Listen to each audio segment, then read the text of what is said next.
Glad you're with us for this KOAA News 5 special, Teen Suicide, starting the conversation, taking a closer look at the issue of mental illness and teen suicide in our area. It's had a tremendous impact in Colorado Springs and in Academy School District 20 most recently, where my kids go to school.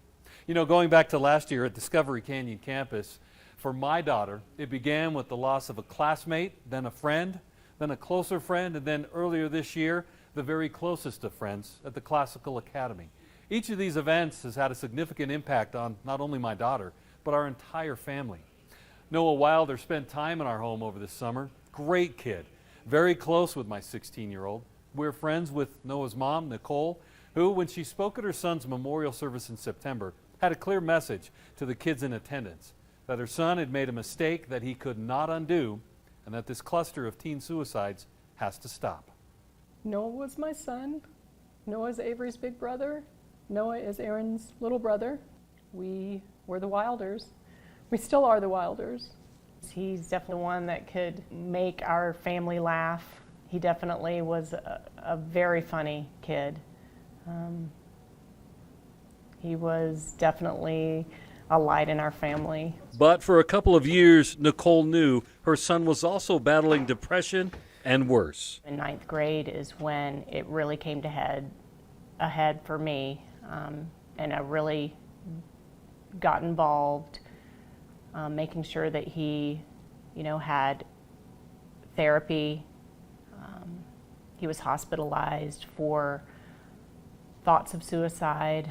He described them as dark thoughts. It was very hard for him to explain in words. Dr. Scott Poland is an expert on teen suicide clusters and one of the resources that District 20 and TCA has brought in to help. And unfortunately, a lot of young people are at risk. There's certainly a contagion factor to youth suicide. They are the one age group most likely to imitate suicidal behavior. In Noah Wilder's case, he was close friends with one of the students from Discovery Canyon who completed suicide in May. One of his friends died by suicide a few months earlier, and it was devastating to Noah. He was so devastated. He didn't understand why. I talked to Noah quite a bit. He told me that he felt this way. Noah definitely told me he did not want to die. But I go back to the impulse. A young person who died by suicide actually traveled a very long road. There was no one thing, there was no one person to blame. But for the death to actually happen, a lot of things have to go wrong at one time. Meaning they've had the plan, but there may be a precipitating event, which most often involves a severe argument with a peer, severe argument with a parent, maybe an extreme humiliation or a discipline problem.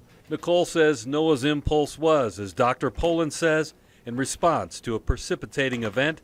His mom says Noah had gotten in trouble at school on a Friday. It really was not anything to be alarmed about, other than when you get in trouble, there's a consequence. We had gone to therapy. We had communicated about what had happened. I clearly talked to him about it's okay. Noah was very fragile. He seemed to be functioning fine, as always, but that's mental illness for you. It got to the point where Monday morning comes around and he had left the home in the middle of the night. And I feel that he just didn't want to face this, and that was his impulse right there. Noah went to the TCA campus in the early morning hours that next Monday, where he completed his suicide without anyone knowing. And if I could do it over again, I just want to, explain to him that it's okay. There's not a person out there that hasn't made mistakes.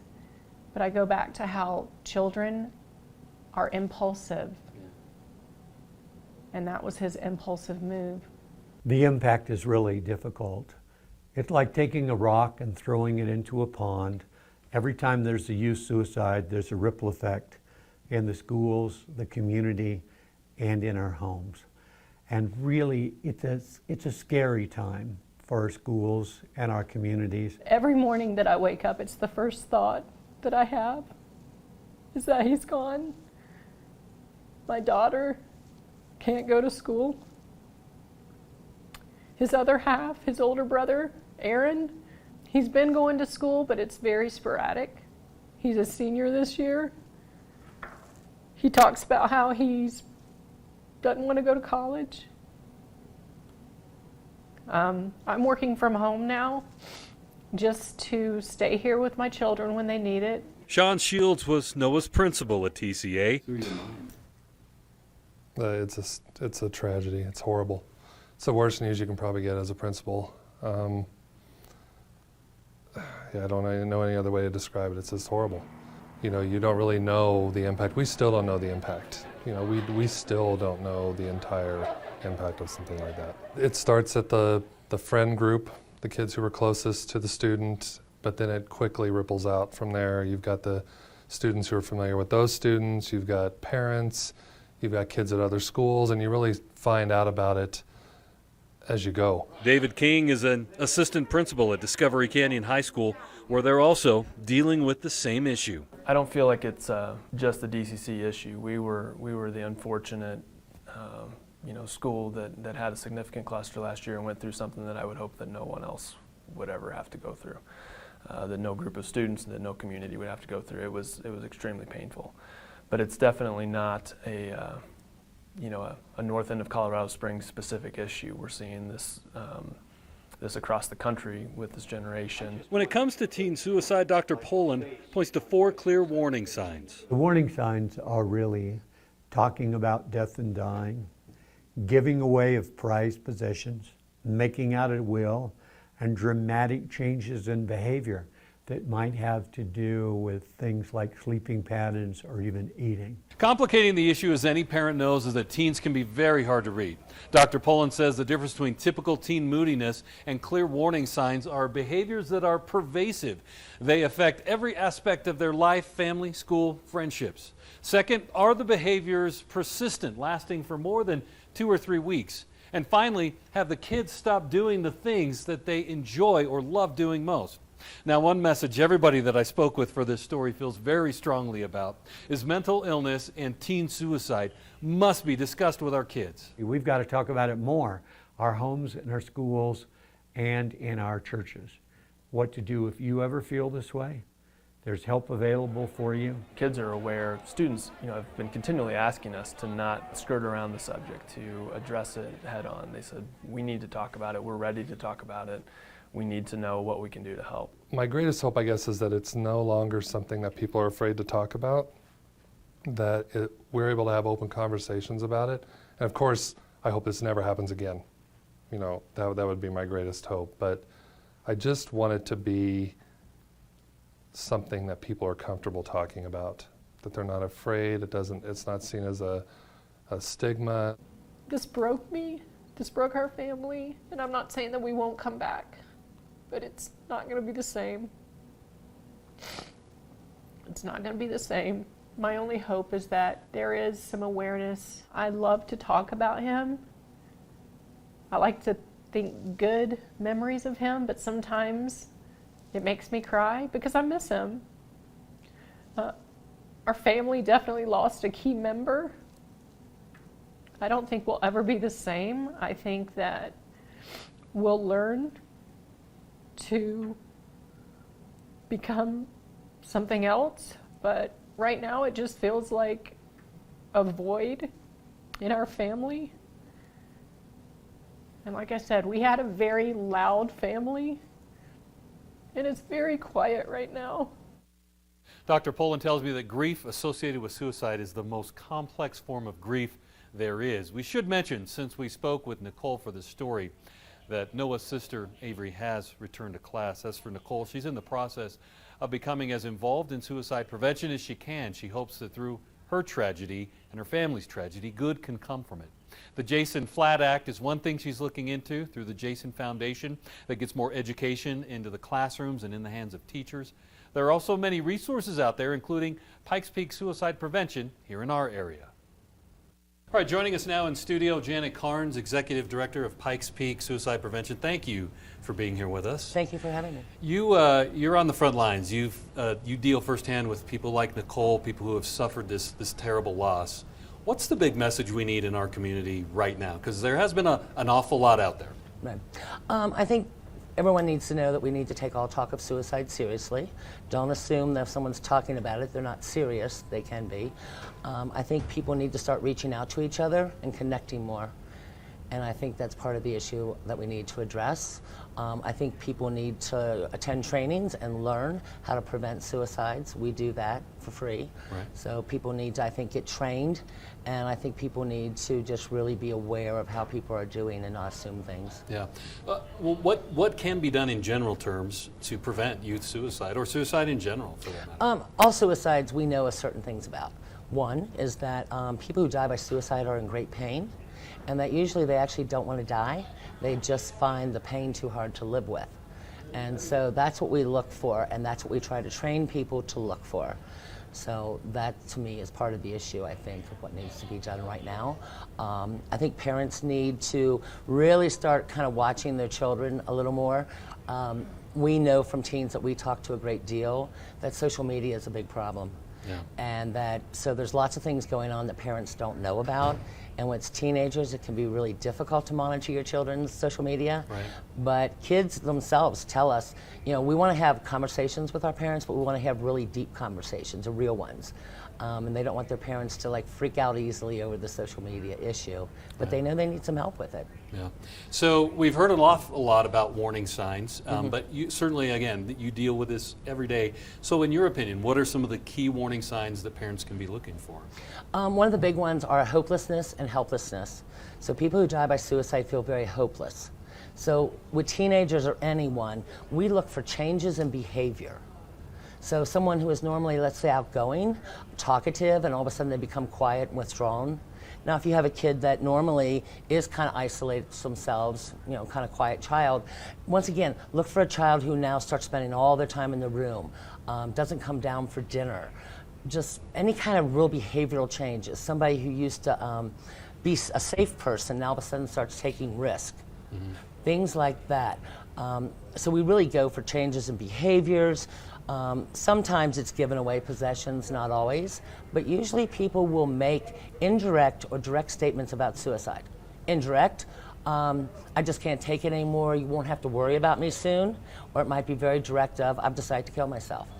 And so people need to become comfortable asking the question of, are you thinking of suicide? And saying it very directly. Yeah. And making sure we're all on the same page about this. And is it the stigma, really, of thinking, well, I don't want to put this in my kid's head? What do you think prevents people from having that direct conversation? Well, it can be a difficult conversation, and that's why we try to train you that we can make it easier for you. It is stigma. It's also parents don't want to think that their children would be in that place. Right. And so to look for that too. You know, if you've had children that were on medication and all of a sudden they stop taking it, a child who all of a sudden starts acting real depressed, starts staying away from their friends, quit enjoying their normal activities. So just really look for those changes, that sense of hopelessness, helplessness, and that great feeling of pain. Yeah. Well, finally, you know, one of the big messages we hope to get out is to parents to share with their kids, or maybe to kids, to watch for trouble in their friends. So clearly, a lot of things that I know on your website, there's crisis lines. So we've got Sure. the Colorado crisis line. Right. But what is the importance of actually taking some kind of step, calling a crisis line, or Safe to Tell, or doing something? Why is that important? Well, because teenagers will often tell other teenagers, their friends, that they're thinking of this, but they don't tell the adults. And so that's what we really encourage them. Call a crisis line, tell a trusted adult, and that might be your parents, it might be grandparents, it might be a police officer, a fireman, you know, it could be someone like yourself, just anyone, and keep telling until someone takes you serious. So we want people to call crisis lines. Our organization for 17 years ran a crisis line, but we now send ours to the Colorado crisis line. And it's important, and we train and tell people, you can call a crisis line if you're worried about a friend. If you've got a friend with you and they've said, yes, I'm thinking of suicide, you don't know what to say, we'll tell you what to say. We will coach you through that. Yeah. And so it's really important, too, that they tell someone so that they're not left later, if someone completes or attempts, with that guilt. Guilt, I should have said something, I should have done something. And I hear that a lot. That a lot of teenagers have a lot of guilt because I wish I would have said something, I wish I would have known. Things like that. So it's important to call crisis lines. They're available 24/7. They're confidential, they're free, and you can also text them. So covers all the avenues. Janet Carnes, thank you so much Thank you. for being with you. Okay. Appreciate it. Now, throughout today's special on News 5, we hope to help you start the conversation with your kids, community school, or keep the conversation going to help erase the stigma that surrounds mental health and teen suicide. Now, maybe you're wondering, how can you get that done? Well, Gracie Packard knows because she's done it. It was just a matter of talking about it and talking about it and talking about it. There used to be a huge sense of embarrassment and shame around it. I was so scared of being known as the drugged up girl because I was on medication for my mental illness. I was in therapy twice a week, and I was so scared of people judging me for that. But once I started being honest about it and sharing my story, I shared my story for the first time in September of last year fully. I made a blog post about it on social media, and the amount of positive encouragement I got from it was amazing. And I think to get rid of the stigma, we just have to be comfortable talking about it, and we have to be aware that it's not something that we should be ashamed of. But mental illness, we try to avoid. We try to think, oh, if we talk about this, people are going to get offended. But by doing that, it just makes kids feel like it has to be kept secret. And by being honest and by being vulnerable, it's scary at first, but every single time you share your struggles and share what you're going through, the stigma goes away a little bit more and it gets a little bit less scary to talk about because you realize that there is way more support than there is shame. Still ahead, does the altitude here in Colorado have anything to do with the high rates of depression and suicide? There's a controversial theory that says yes. We'll tell you about that and what local experts have to say about it. And remember, if you or someone you know is struggling with suicidal thoughts, mental illness, or depression, you can call the Colorado Crisis Support Line, 844-493-TALK, 8255, or Safe to Tell Colorado. Our state is consistently ranked near the top of the list when it comes to depression and suicide. And it's something that we wanted to address in today's special, Teen Suicide, Starting the Conversation. A group of researchers thinks our high altitude might play a role here. Our Kelsey Kennedy looked into their research and also talked with local experts to see what they have to say about it. Kelsey? Higher depression and suicide rates certainly aren't just a Colorado problem, but is there really a correlation between thin air and higher suicide rates? As I found out, it hasn't necessarily been a popular theory. It's interesting research, absolutely. I feel that we do need to do more research on why people commit suicide. The study was published in 2011 in the American Journal of Psychiatry. It also took into account gun ownership, population density, poverty, health insurance, and available psychiatric care. But researchers say of all the factors, altitude had the strongest link to suicide. The theory hasn't gained much traction. Interesting, yes, but a hard sell to some that work with patients every day. Saying that one area of the brain causes a person to commit suicide, I don't necessarily agree with. I don't believe there's a direct correlation between the two. I think that a lot of factors go into play when somebody takes their life, either internal or external. Others say the 20 years of death data from the CDC that was compiled in the study is too compelling to ignore. So I don't think it's the only cause, but I think it could be one piece of the puzzle, and I don't think we should discount that. 2013 numbers from the CDC rank Colorado 8th in the nation for the highest suicide rates.